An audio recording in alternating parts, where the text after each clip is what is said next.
અમદાવાદમાં vibrant flower show ગુજરાતીઓ માટે બન્યું આકર્ષણનું કેન્દ્ર।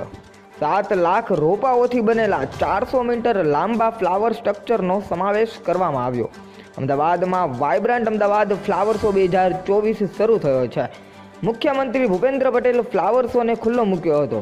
આ વખતે અહીં 15 લાખથી વધુ વિવિધ પ્રકારના ફૂલછોડો અમદાવાદીઓ માટે આકર્ષણનું કેન્દ્ર બન્યું। આગામી 15મી જાન્યુઆરી સુધી ચાલનારા આ ફ્લાવર શોમાં વર્ષે ઘણા બધા નવા આકર્ષણો ઉમેરાયા છે। તમે ચિત્ર જોઈ શકો છો।